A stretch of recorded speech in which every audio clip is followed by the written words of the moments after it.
खाना लो फटाफट। हनुमान उससे भी लो थोड़ा, दो भागते जाओ भागते जाओ। सेट करिएगा दूसरे को।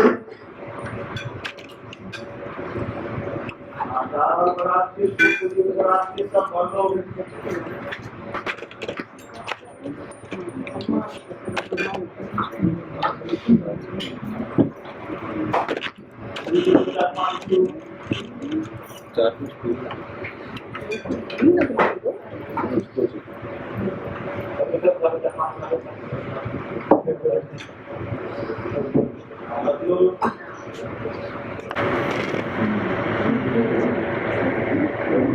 बेटा एक बार फुल सब्जी लेना है भाई, फुल सब्जी का भाई तो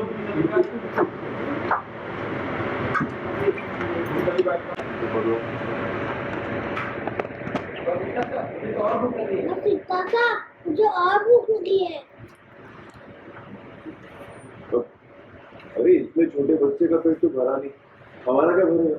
जाओ जाओ और खाना लेकर आओ जाओ। अब हमने तो उतना ही बनाया था जितना यहाँ परोसा है। अरे तो क्या हुआ, थोड़ा और बना दो।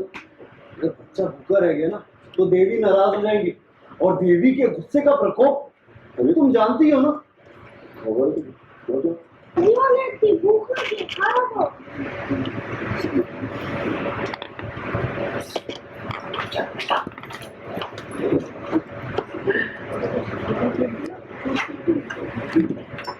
भूख लगी है, खाना दो। अरे हाँ बेटा, आंटी ला रही है आपके लिए खाना। रोशनी, अरे बच्चा भूख के मारे रो रहा है, जल्दी खाना लाओ। भूख लगी है, खाना दो। भूख लगी है, खाना दो। भूख लगी है, खाना दो। भूख लगी है, खाना दो। भूख लगी है, खाना दो। भूख लगी है, खाना दो। चल लो, आ गया खाना, लो खाओ। खिला के दो।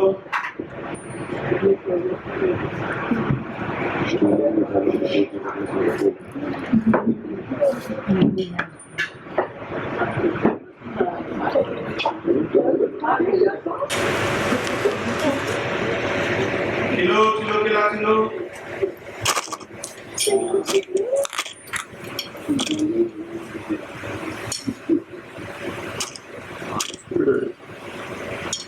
आओ भाई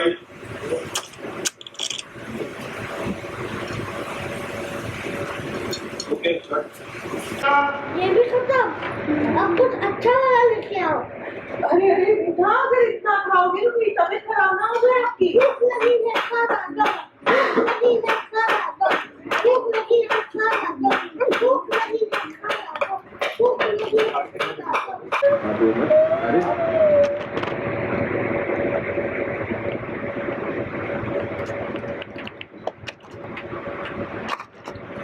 मजा आ गया, पेट भर गया। देवी माँ के हाथ से खाते तो किसी का मन भर जाए। स्माइल करते रहना बच्चे। अभी बेसिकली सीन ये जा रहा है, हनुमान एक बच्चा आया है घर में, और वो हनुमान जी का भक्त है, उसके पापा पुजारी हैं। तो तो अचानक से घर में आ गया है और उसको खाने का बहुत शौक है। और श्रद्धा ने रोशनी और कीर्ति को ये ड्यूटी दी है कि जो भी घर में जिसको पसंद है वो दोनों मिलके बनाएंगे। अब हुआ ये है कि वो बच्चा है, उसने सबका खाना खा लिया है और उसका पेट नहीं भर रहा।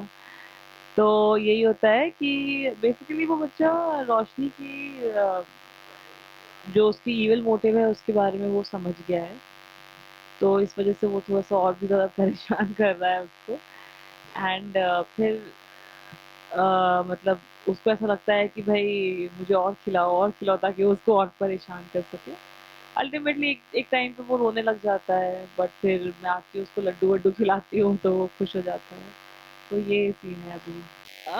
नहीं, बेसिकली मैंने जिम्मेदारी दी है रोशनी को, और रोशनी कीर्ति की मदद से ये सारा कुछ कर रही है। लेकिन अब ऑब्वियसली रोशनी को भी ये बर्डन लग रहा है कि भाई अचानक से मेरे को ये क्यों काम दे दिया गया है। तो वो और वो बच्चा भी जानता है कि रोशनी के इरादे अच्छे नहीं हैं, तो वो थोड़ा सा रोशनी को ही ज़्यादा परेशान कर रहा है। तो बेसिकली बच्चा और श्रद्धा मिले हुए हैं। फ्रेंड्स के साथ तो नहीं, वुमेंस डे पे मोस्टली मैं घर में ही मम्मी के लिए गिफ्ट देती हूँ, मम्मी को गिफ्ट देती हूँ हर साल, मदर्स डे वुमेंस डे दोनों पे।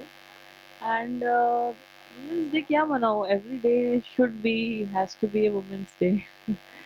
तो आई वुड से, और एटलीस्ट टेलीविज़न में मैं ये कह सकती हूँ, क्योंकि टेलीविज़न की जो बैकबोन है वो लेडीज़ ही हैं। तो हाँ, घर-घर हमारा शो देखें आप। हमारे लिए वही वुमेन्स डे हो जाए। सेट पे ऐसा कोई सेलिब्रेशन तो नहीं होता, to be very honest. Set पे वुमेन्स डे ये सब तो सेलिब्रेट नहीं होता है, बट या एक ऑनर होता है जहाँ पे obviously every day is a women's day वाली बात है। फिर से वही कहूँगी कि टेलीविज़न है, लेडीज़ ही हैं उसकी बैकबोन, तो नहीं, नॉट नॉट एज़ सच, कुछ ऐसा हुआ तो विशेज़ हो जाएँगे, बट पार्टी वुमेन्स डे पे पार्टी तो नहीं होती है। We end up working only, तो दैट्स स्पेशल मैसेज तो ये देना चाहूँगी कि ऑब्वियसली जो कभी-कभी हमें कुछ-कुछ ऐसे न्यूज़ सुनने को मिल जाते हैं जो कि वुमेन के अगेंस्ट होता है। तो हमें कोशिश अब ये करनी चाहिए कि ये सब चीज़ें ना हों, बिकॉज़ वुमेन एक बहुत ही इंटीग्रल पार्ट है सोसाइटी की, और अब तो आज के ज़माने में तो और भी ज़्यादा हो गया है। तो उस चीज़ को आप लोग थोड़ा समझिए, respect women, not just women, everybody, but since women's day पे मैं कह रही हूँ तो give respect to women and या love them back, they, you give them love, they love you back. किसी से कम नहीं है।